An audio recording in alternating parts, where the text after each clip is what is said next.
So now, today we'll be starting with this chapter. It's called Work, Power and Energy. ये chapter number 4 है तुम्हारी NCERT की book का. Chapter number 4 is called work, power and energy. Kinematics को ही अभी हम continue कर रहे हैं. मतलब इसमें वही मैकेनिक्स ही आएगी, फोर्स होगी, एक्सेलरेशन होगी, वेलोसिटी होगी, कुछ टर्म्स ऐड हो जाएंगे. तुम देखो हमने धीरे धीरे पढ़ना स्टार्ट किया. शुरू हमने कहां से किया था? रेस्ट और मोशन के. पहले तो यही बताओ कि चीज चल रही है या नहीं, रेस्ट में है या मोशन में. फिर हमने धीरे धीरे उसकी बात स्टार्ट करने की कि चीज की पोजीशन बता दो कि अभी कार जो है वो 3-4 पे रुकी हुई है.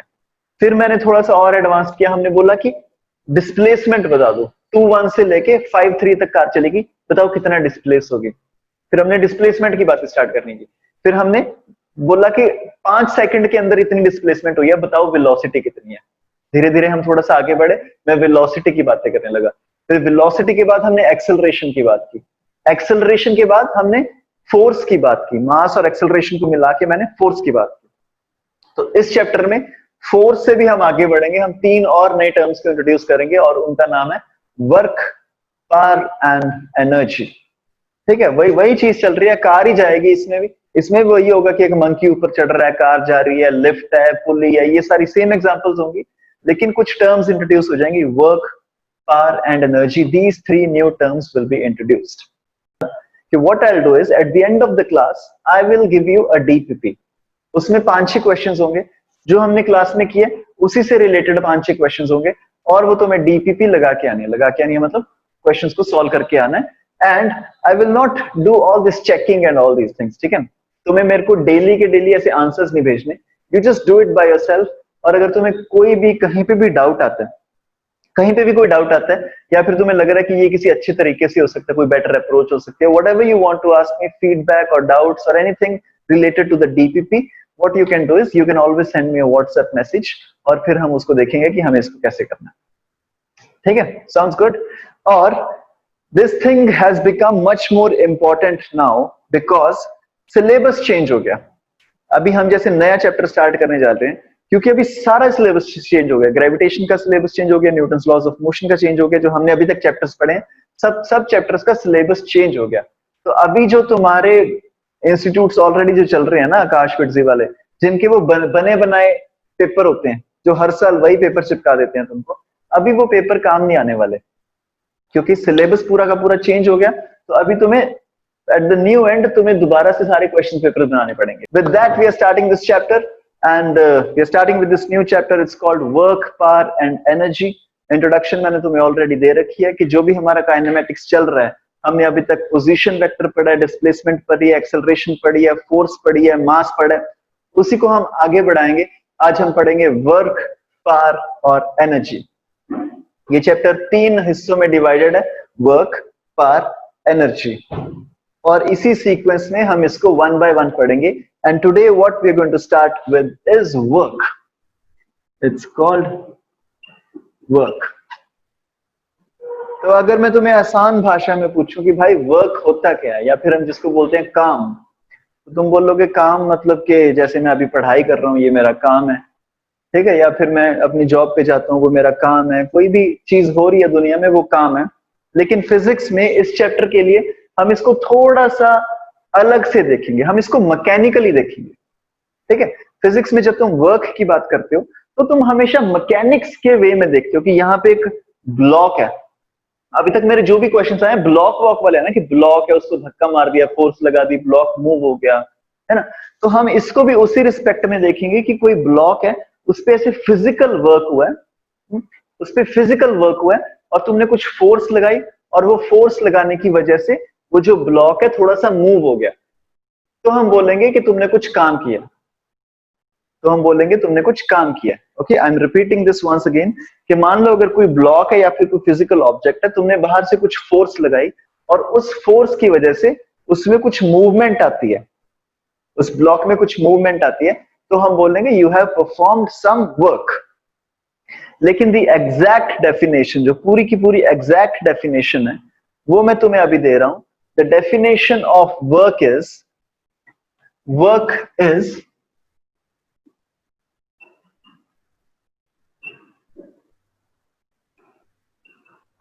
the dot product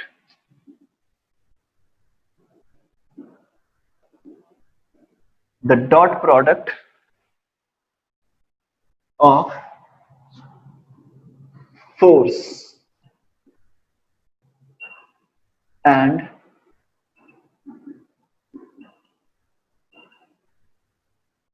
displacement. ये जो नीचे दोनों चीजें मैंने लिखी हैं, फोर्स एंड डिस्प्लेसमेंट, ये दोनों वेक्टर क्वांटिटीज हैं। हमें ये पता है, फोर्स को मैं कैसे लिखता हूं, एफ, ऐसे। डिस्प्लेसमेंट को हम कैसे लिखते हैं, S is equal to U T plus half at square, remember, so that S is displacement. तो ये दोनों वेक्टर क्वांटिटीज हैं, और वेक्टर क्वांटिटीज में हमने पढ़ा है डॉट प्रोडक्ट और cross product.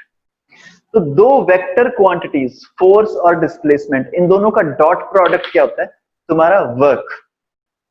Your work done is equal to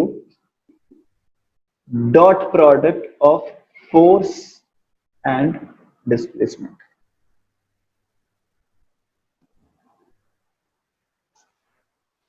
work done is equal to dot product of force and displacement. Yes, और हमने ये ऑलरेडी पढ़ रखा है, फोर्स और डिस्प्लेसमेंट, इनका डॉट प्रोडक्ट, दो वेक्टर्स का डॉट प्रोडक्ट क्या होता है, मैं यहां पे लिख रहा हूं ए डॉट बी। तुम्हें ये याद होना चाहिए, दो वेक्टर्स का डॉट प्रोडक्ट क्या होता है, magnitude of A into magnitude of B into cos of angle between A and B. Yes, you remember that, right? Vectors वाले चैप्टर में हमने किया है। तो work is equal to F dot S will be equal to force into displacement into cos of angle between force and displacement.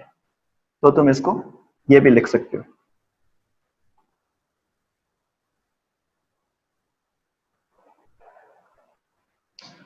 Okay, next thing is, जब भी हम scalar product लेते हैं या फिर हम डॉट प्रोडक्ट लेते हैं, दो वेक्टर्स का जब तुम डॉट प्रोडक्ट लेते हो, तो ये क्वांटिटी स्केलर होती है या वेक्टर होती है?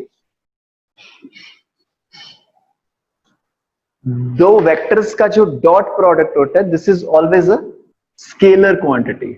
So work is a scalar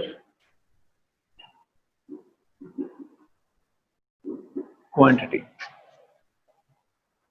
yes, इतना नोट कर लो, फिर हम आगे चलते हैं। ठीक है, कुछ भी खास नहीं था इसमें, बच्चों वाली चीजें थी, नोट कर लो इसको।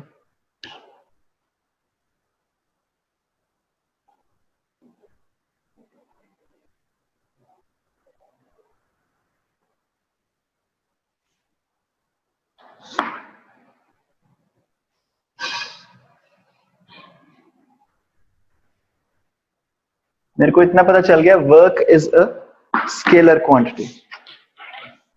नेक्स्ट थिंग इज, वर्क के यूनिट्स क्या होंगे, what will be the SI units of work? So work is force into displacement, F S cos theta. So F के यूनिट्स मेरे को पता है, न्यूटन। डिस्प्लेसमेंट के यूनिट मेरे को पता है, मीटर। कॉस थीटा तो डायमेंशनलेस होता है, तो इसके जो यूनिट्स आगे, that is newton metre. Newton metre is the unit of work. Okay,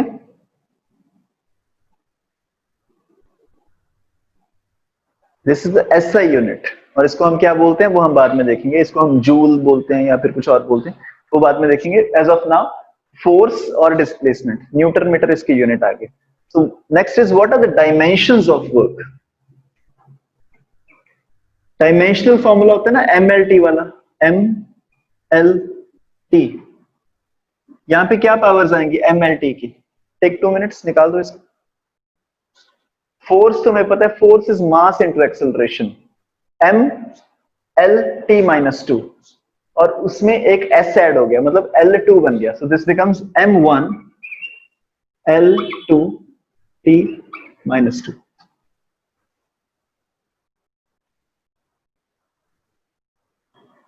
This is the dimensional formula of work. Yes. Now, okay, इसको साथ साथ में नोट करते जाना। Now next thing is, मान लो कोई ब्लॉक है, उसके मैंने उस पर कुछ फोर्स लगाई. For example, let's say this is a block. Okay, the mass is 5 kg. इसका मास है 5 किलो. यहां पे मैंने इस पे फोर्स लगाई एक. Force is equal to 20 newton. और ये फोर्स लगाने की वजह से ये जो ब्लॉक है वो इधर आ गया, यहां पे आके शिफ्ट हो गया ब्लॉक. और द डिस्टेंस जो उसने ट्रेवल किया, this is 10 metre. Distance travel किया 10 metre. Find the work done. Find the work done by this force on the block.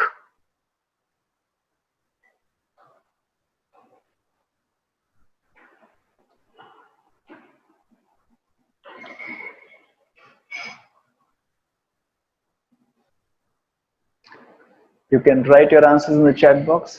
Work done by this force on the block is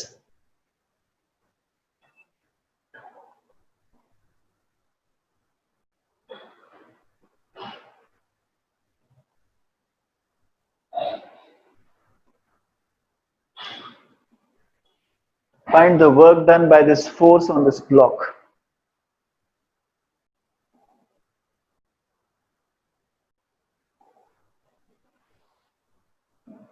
Okay, yes, that's right. So the work done is 200 newton metre. ये 200 newton metre कैसे आया हमारा? मेरे को पता है work done is equal to F dot S is equal to F कितना है 20. या फिर इसको तुम्हें और खोल के लिखना है, you can write F into S into cos of angle between force and displacement.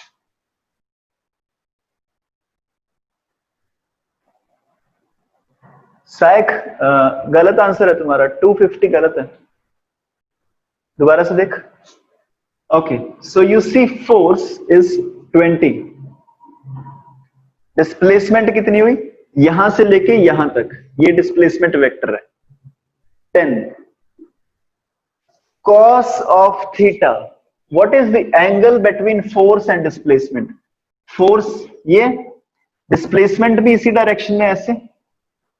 दोनों वेक्टर्स के बीच में एंगल कितना है? 0 degree. So what is cos of 0? 1. This gives me 200 Newton meter. 200 Newton meter is the work done. Please give me a thumbs up, both of you. Is it okay? Yeah. एक मैं और question दे रहा हूं तुमको just practice के लिए. तुम्हारे हाथ में एक ट्रॉली है, तुम एयरपोर्ट पे जा रहे हो तुम. So you have a trolley in your hand. Like this, there is a block. Trolley मान लो तुम इसको, ठीक है? इसका मास है 10 kg. इसको तुम ऐसे ट्रॉली को जैसे खींचते हैं ना एंगल पे, तो इसको तुम ऐसे एंगल पे खींच रहे हो. Force, this angle is 45 degrees. और तुम ऐसे खींचते खींचते इसको पूरा आगे ले गए, 100 मीटर आगे ले गए. तुम इसको खींचते खींचते यहां पे ले गए 100 metre. Find the work done by you on the block.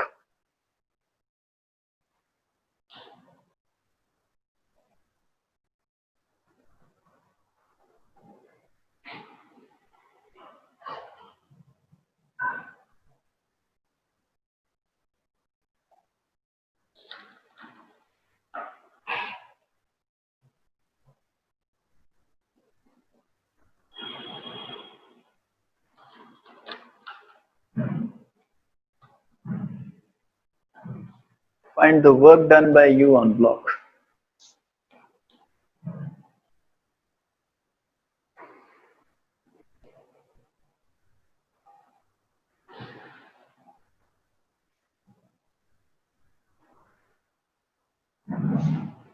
Okay, अच्छा तो मैं वैल्यू दे दूं. मान लो this F is equal to 20√2. F is equal to 20√2. Now find the work done by you on the block.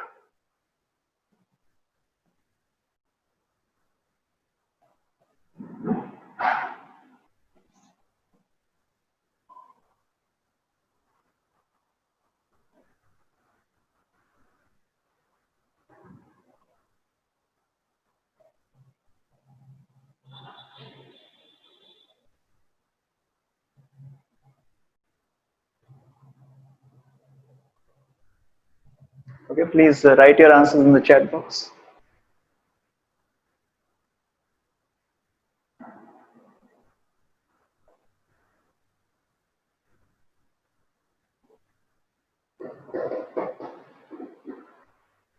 Okay, yeah, 2000 is the right answer. So work is equal to force and displacement का dot product. This is equal to force into displacement into cos of angle between force and displacement. Force is like this, displacement कैसी हो रही है, सीधा, दोनों के बीच में एंगल कितने, 45 degrees. Yeah, this is equal to, force is how much, 20 root 2, displacement is how much, 100 cos 45 1 by root 2. This gives me 2000 Newton meter. Yes. Now, Kashish हुआ ना? Please give me a thumbs up, Kashish.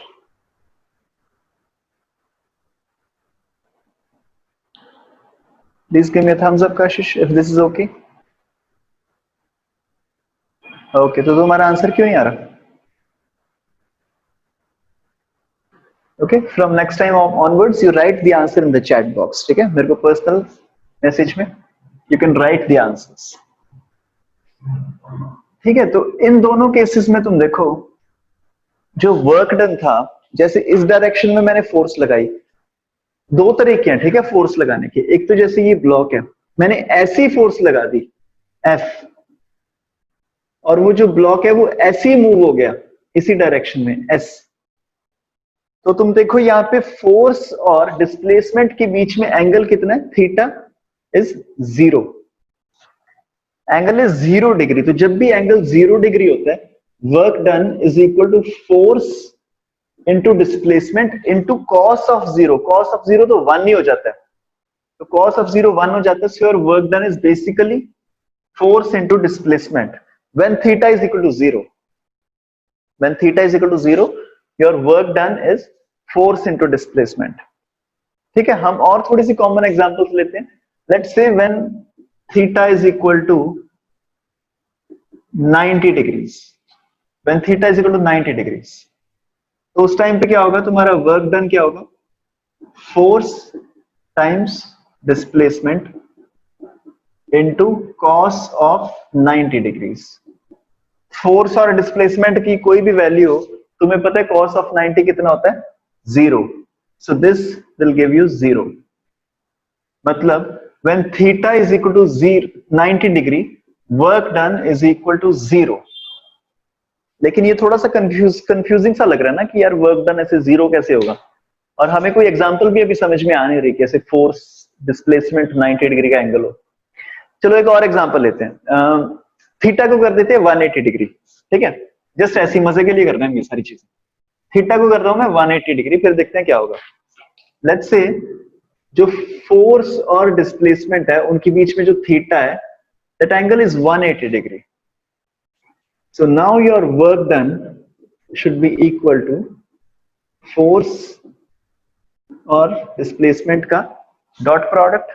This gives me force into displacement into cos of 180 degree. Cos of 180 degree कितना होता है,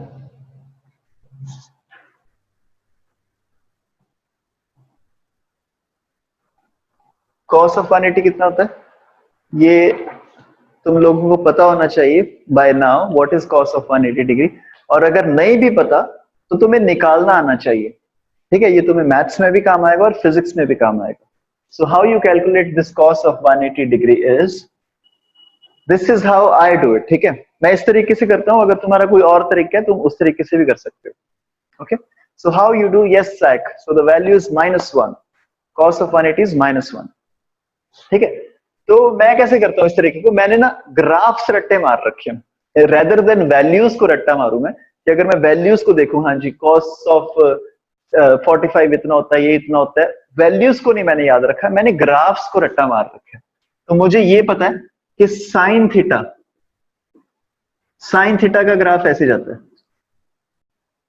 और मुझे ये पता है कि जो कॉस थीटा होता है, कॉस थीटा का ग्राफ, ये कॉस है ठीक है, कॉस थीटा का ग्राफ ऐसे जाता है, ठीक है। ये वो value when theta is 0, cos theta is 1, when theta is 90 degrees cos theta is 0, when theta is 180 degrees cos theta is -1, when theta is 270 degrees cos theta is 0, when theta is 360 degree, 360 मतलब once again वो घूम के आ गया अपना 0 degree पे, then theta is 1। मेरे को इसमें से कौन सी वैल्यू चाहिए, 180 वाली, when theta is 180 degree cos theta ये रहा -1, तो मेरे को पता चल गया मेरा cos of 180 degrees -1, so this gives me force into displacement into -1 which is equal to negative Fs, negative Fs, ठीक है। ये आ तो गया हमारा -Fs, लेकिन थोड़ा सा कंफ्यूजिंग सा लग रहा है ना कि यार कि कोई फोर्स है, जैसे कोई फोर्स है वो किसी चीज पे कुछ काम कर रही है, उस पर जोर लगा रही है और वो वर्क आ गया नेगेटिव, ठीक है। मान लो तुमने कुछ काम किया, तुमने किसी ब्लॉक को धक्का मारा बहुत ज्यादा, धक्का मारने के बाद मैंने तुमसे पूछा कि हाँ जी कितना काम किया, तुम बोलोगे सर -5 न्यूटन मीटर, है ना। तो थोड़ा सा कंफ्यूजिंग सा लग रहा है ना कि यार ये नेगेटिव वर्क का मतलब क्या हो गया, ठीक है। और ये एग्जाम्पल सोचना भी थोड़ा सा कंफ्यूजिंग सा लग रहा है कि हम बोल रहे हैं कि थीटा 180 डिग्री, थीटा 180 डिग्री का मतलब क्या है कि फोर्स तुमने यहां लगाई कि कोई ब्लॉक है, फोर्स तो तुमने इधर लगा दी, फोर्स तुमने उस डायरेक्शन में लगा दी, और तुम्हारा जो डिस्प्लेसमेंट हो रहा है वो हो रहा है पीछे। थोड़ा सा अजीब सा लग रहा है ना कि यार ऐसे तो हो नहीं सकता। इसी केस में आएगा, इसी केस में वर्क तुम्हारा नेगेटिव आएगा कि तुमने धक्का मारा उधर, तुम्हारी डिस्प्लेसमेंट होगी उल्टी डायरेक्शन में, तो वर्क तुमने कर दिया नेगेटिव, है ना। तो थोड़ा सा अजीब लग रहा है, लेकिन ऐसी सिचुएशंस होती हैं। Let's try to understand.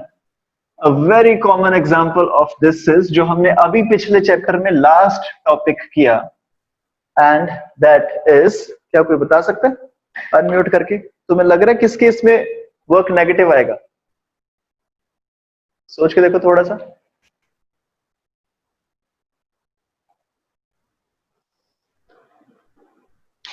Okay, ये ग्राउंड है,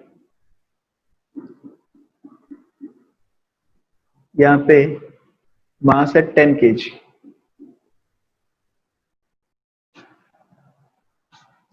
ये जो सरफेस है यहाँ पे म्यू है 0.2, तुमने यहां से धक्का मारा विद सम फोर्स, और इसकी डिस्प्लेसमेंट यहाँ पे होगी, कि इसने 10 मीटर्स डिस्प्लेस कर दिया इधर की तरफ। The question is find the work done by the frictional force, find the work done by the frictional force on this block, ठीक है। आई होप तुमने कनेक्ट कर लिया होगा कि एक फोर्स उस पर लग रही थी जो कि पीछे वाली डायरेक्शन में थी, लेकिन जो डिस्प्लेसमेंट हुई ब्लॉक की वो आगे वाली डायरेक्शन में होगी, क्योंकि बाकी फोर्सेस भी एक्ट कर रही थी, फ्रिक्शनल फोर्स अकेली नहीं थी। तो फ्रिक्शन की फोर्स यहाँ पे एक्ट कर रही थी, लेकिन जो बाकी फोर्सेस लग रही थी उसकी वजह से डिस्प्लेसमेंट होगी उल्टी डायरेक्शन में। तो फ्रिक्शन फोर्स इज एक्टिंग पीछे वाली डायरेक्शन में F, and you know that this friction force is equal to mu times mg। ये मैं क्यों लिख पा रहा हूं mu times mg, क्योंकि मोशन में है तो मैक्सिमम फ्रिक्शनल फोर्स लगेगी। सो you no mu is 0.2 into 10 into 10 which gives me 20 Newton। So frictional force is 20 Newton in the left direction। Displacement is 10 metre in the right direction. दोनों के बीच में angle कितना है 20 न्यूटन, और 10 metre के बीच में एंगल कितना है 180 डिग्री। तो cos of 180 is -1. So work done by this friction force would be F dot S is equal to Fs cos 180, which is minus Fs, which gives me minus 200 Newton meter.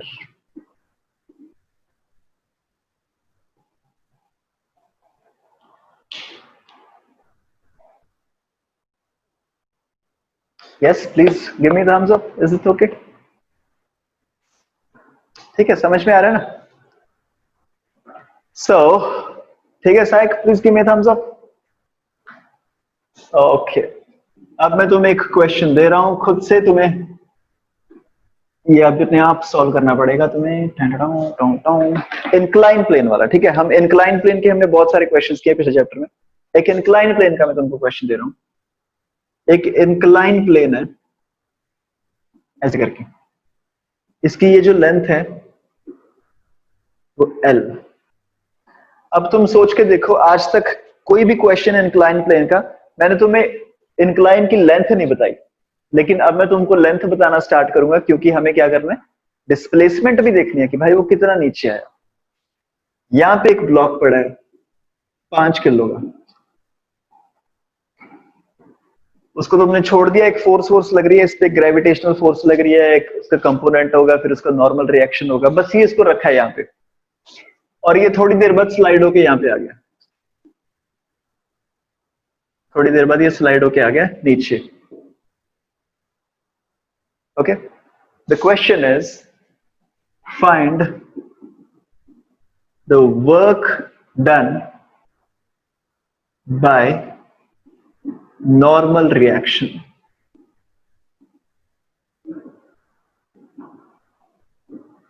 Find the work done by normal reaction.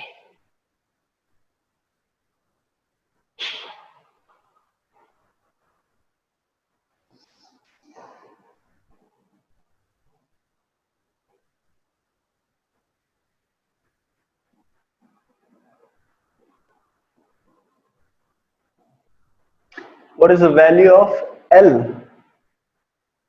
Okay, I'm sorry. So L here is 7 meters. ये जो length है incline की ये 7 metre. Okay साइक, so the value of L is 7 meters, और ये जो mass है that is 5 kgs.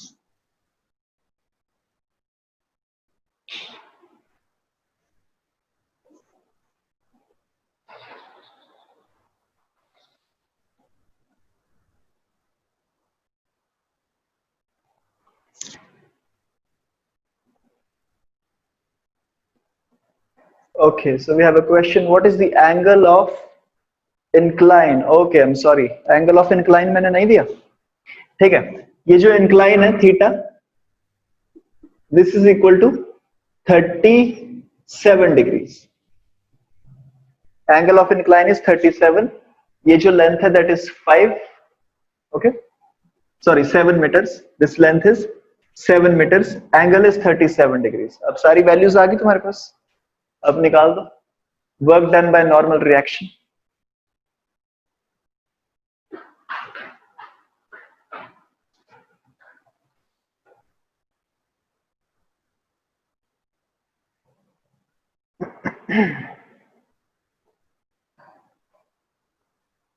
Okay, so we have an answer from Psych 280 meters.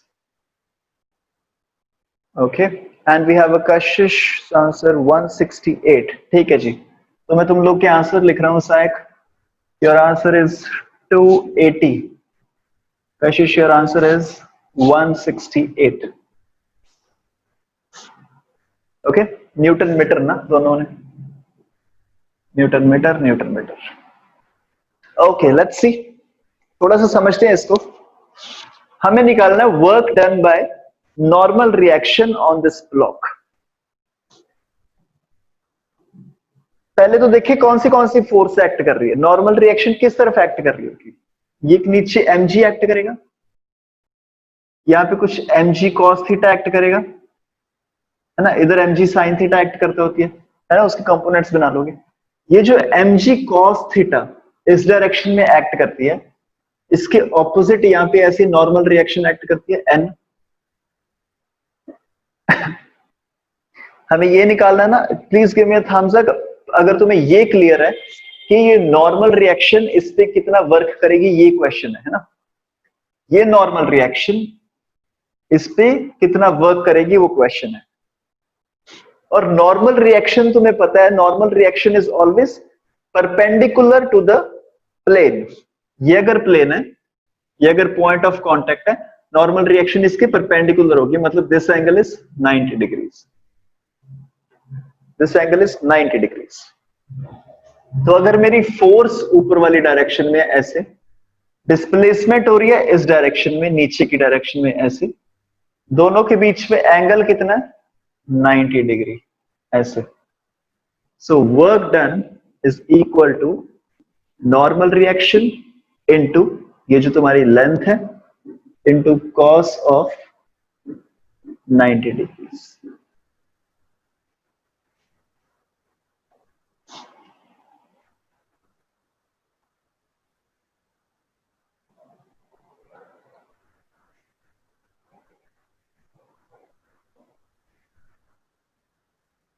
Because I know that normal reaction is always perpendicular to this incline। कोई भी तुम्हारे पास body है, ठीक है, ऐसे करके कुछ है, यहाँ पे जो नॉर्मल रिएक्शन एक्ट कर रही होगी that will be tangent to this. यहाँ पे तुम टेंजेंट बनाओगे, फिर ऐसे नॉर्मल रिएक्शन एक्ट कर रही होगी, ठीक है। We have done this, right? So can you please explain why 90 degrees? Okay, हाँ जी, हम उसी की बात कर रहे हैं। Why 90 degree is okay, मैं इसको थोड़ा सा अच्छे से बना रहा हूं। हमें दो चीजों की डायरेक्शन चाहिए, फोर्स की डायरेक्शन चाहिए और डिस्प्लेसमेंट की डायरेक्शन चाहिए। फोर्स की डायरेक्शन और डिस्प्लेसमेंट की डायरेक्शन। Why these two? ताकि हम दोनों के बीच में एंगल निकाल सकें। Now this is an inclined plane। सबसे पहले तो वो नीचे स्लाइड कर रहा है, सीधा सीधा वो स्लाइड करके नीचे आ गया, तो तुम्हें ये तो पता है कि डिस्प्लेसमेंट सीधा नीचे आएगा। ये डिस्प्लेसमेंट की डायरेक्शन होगी एस की, ओके। वो एरो ऊपर की तरफ नहीं है, वो तो हम उसकी टर्मिनोलॉजी है कि हम एस को ऐसे लिखते हैं, ये एस वेक्टर है। लेकिन एस वेक्टर की डायरेक्शन किस तरफ है, ऐसे नीचे की तरफ, क्योंकि वो नीचे स्लाइड कर रहा है। ये तो सही है इतना। और जो इस पे नॉर्मल रिएक्शन एक्ट कर रहा है, इस ब्लॉक पे normal reaction, this normal acts always perpendicular to the incline, ठीक है। ये मैंने किया ना, नॉर्मल हमेशा perpendicular to the incline act करता है, okay.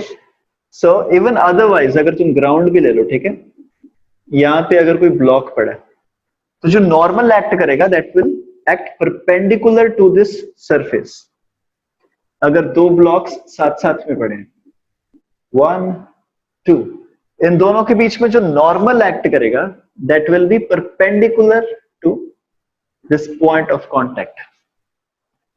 In this case this is the point of contact, तो इससे परपेंडिकुलर क्या है, ये वाला। तो normal is acting in this direction, दोनों के बीच में एंगल कितना हो गया, 90 degree.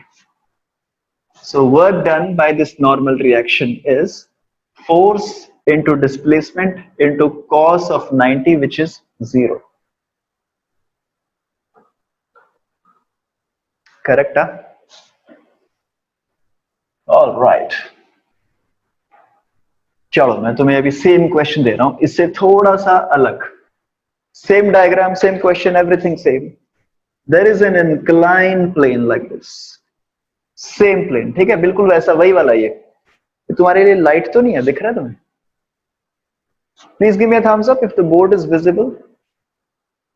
Okay, same question, okay. ये जो लेंथ है वो 7 मीटर है, 7 मीटर यहां से लेके यहां तक, और यहां पे एक ब्लॉक पड़ा है 5 kg, 5 kg लिया था ना पिछले क्वेश्चन में। तो ये स्लाइड होके नीचे आ गया, 7 मीटर डिस्टेंस इसने ट्रेवल कर लिया। Find the work done by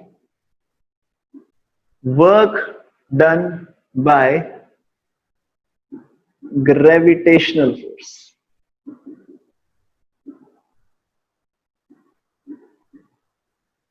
Find the work done by gravitational force.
Okay, so we have an answer 168 newton metre. Kashish, ये तो तुम्हारे पिछले क्वेश्चन का आंसर था ना? सेम ही है. अच्छा, एंगल तुमने अपने आप एज्यूम कर लिया यहाँ पे 37 डिग्रीज. यस. ओके, ठीक है. 168 न्यूटन मीटर. ओके, लेट्स सी.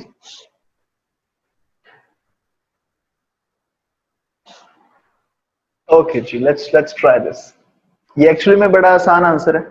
ये बड़े इजीली हो जाएगा अगर तुम्हें कॉन्सेप्ट आता तो. ग्रेविटेशनल फोर्स कहां पे एक्ट करती है? नीचे एक्ट करती है सीधा, mg. तो ये तुम्हारी ग्रेविटेशनल फोर्स नीचे, ये तुम्हारा डिस्प्लेसमेंट इस डायरेक्शन में. दोनों के बीच में एंगल क्या है? ये वाला. ये एंगल कितना है? 53 डिग्रीज. ये 53 कैसे आया? क्योंकि ये 90 है, ये 37 है, वो 53 हो गया. तो your work done will be equal to force. Force is what? mg into displacement is what? 7 into cos of 53 degree. cos 53 मेरे को नहीं पता. if you really ask me, मेरे को याद भी नहीं है वैल्यू उसकी cos 53 की. जब भी मेरे को cos 53 आ जाता है क्वेश्चन में, मैं उसकी वैल्यू निकालता हूं जल्दी से. It takes me 3-4 seconds cos 53 की वैल्यू निकालने के लिए. मैं कैसे निकालता हूं cos 53 की वैल्यू? मैं एक ट्राइंगल बनाता हूं जल्दी से. इसको मैं लेता हूं 53 डिग्री, तो ये बन जाते हैं 90. This becomes 37 degrees. सो मेरे को ये पता है कि छोटी साइड के सामने छोटा एंगल होता है. तो 37 के सामने 3, 53 के सामने 4, इसके सामने 5. Now cos of 53 is 3/5. So I get a 3/5. Yeah, 5. This gives me 210 Newton meter.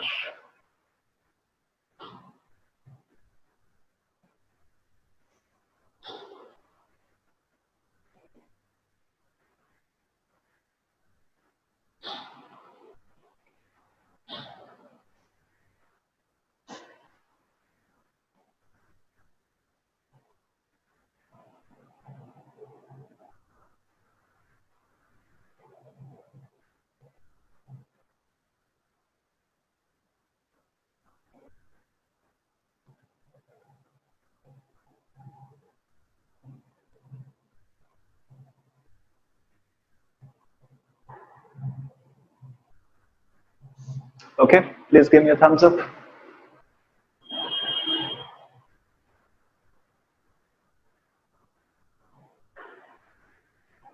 Okay. Now, in the same question, इसी क्वेश्चन में क्या कर रहे हैं? अब मैं क्या क्या पूछ लिया मैंने? नॉर्मल रिएक्शन ने कितना वर्क किया वो मैंने पूछ लिया तुमको. ग्रेविटेशनल फोर्स ने कितना वर्क किया वो भी मैंने पूछ लिया तुमको. अब इसी क्वेश्चन में मैं अब तुमसे पूछूंगा कि फ्रिक्शनल फोर्स ने कितना काम किया. लेकिन वो पूछने से पहले I have to give you some information. तो मैं तुम्हें बोल रहा हूं that angle of repose theta R. Okay, same question, ऐसा ही क्वेश्चन मैं डायग्राम दोबारा से बना दूं ताकि तुम्हें अच्छे से दिख जाए।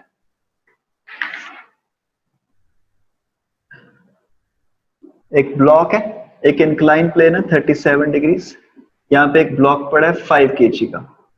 यहाँ पे म्यू की वैल्यू तुम्हें दी हुई है, म्यू इज इक्वल टू, चलो तुमको म्यू नहीं देते हम, तुमको मैं देता हूं, अच्छा म्यू ही दे देता हूं। Mu is equal to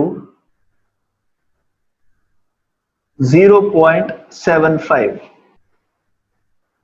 mu is equal to 0.75। You have to find what is the work done by frictional force. Work done by frictional force on this block.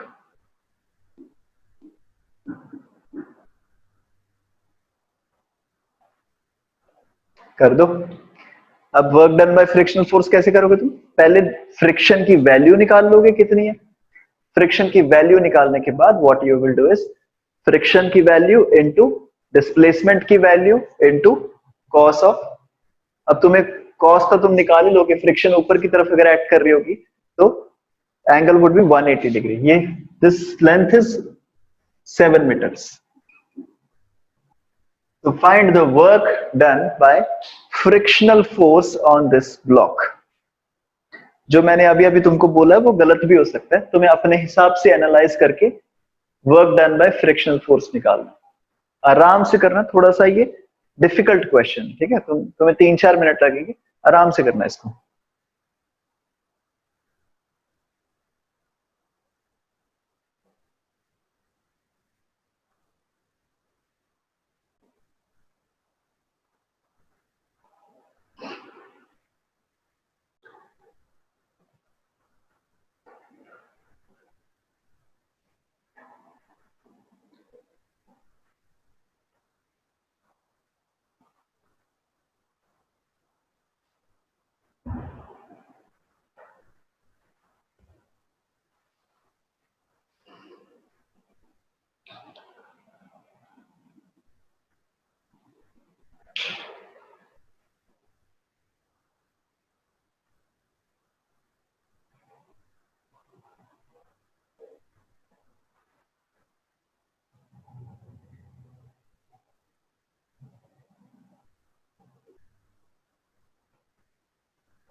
Okay, so the hint is, सबसे पहले तो तुम ये निकालो कि ये block चल रहा है। Is this block in motion or is it this block or is this block at rest? सबसे पहले तुम्हें ये पता करना है about to move. About to move means it is at rest, है ना? About to move means it's at rest. अगर मैं तुमको पूछूं कि हाँ जी तुम कब जाओगे, तुम बोलोगे हाँ बस मैं चलने वाला हूं। चलने वाला हूं मतलब अभी चला नहीं हूं। Yes, about to move means this is at rest. Yes, Saik, very good. Very good, Saik. So the work done by frictional force is 0. How 0? हम इसी की बात कर रहे हैं। सबसे पहले तो I need to figure this out कि ये चल रहा होगा या नहीं चल रहा होगा, तो उससे निकालने के लिए मेरे को एंगल ऑफ रिपोज निकालना पड़ेगा। एंगल ऑफ रिपोज क्या होता है? वो वाला एंगल जहां पे ये चलना जस्ट स्टार्ट कर देता है, और उसका मेरे को फॉर्मूला पता है। I know tan of theta, this is angle of repose. tan of theta R is mu, and mu is equal to 0.75. So tan of theta r is 0.75. तो यहां से तुम्हारा थीटा आर निकल के आ जाएगा 37 डिग्रीज। ये कैसे आया 37 डिग्री? सोच के देखो तुम, ये अगर 37 डिग्री वाला एक ट्राइंगल है, यहाँ पे है 3, यहाँ पे है 5, यहाँ पे है 4, तो tan of 37 कितना हो गया? 3/4। 3/4 is how much? 0.75। सिमिलरली तुम्हें tan of 53 की वैल्यू भी याद होनी चाहिए। यहाँ पे अगर मैं तुम्हें इसका tan पूछ लेते हैं हम तुम्हें, तो tan of 53 degrees 4/3 is equal to 1.33। ठीक है, ये दोनों टैन्स याद रखना तुम। नाउ तुमने एंगल ऑफ रिपोज निकाल लिया 37 डिग्री और इंक्लिनेशन का एंगल भी 37 डिग्री है, मतलब अभी ये ब्लॉक चला नहीं है, अभी ये ब्लॉक चला नहीं है। जब तुम इस एंगल को, एंगल ऑफ इंक्लिनेशन को 37.00000001 कर दोगे, तब वो चलना स्टार्ट होगा ब्लॉक।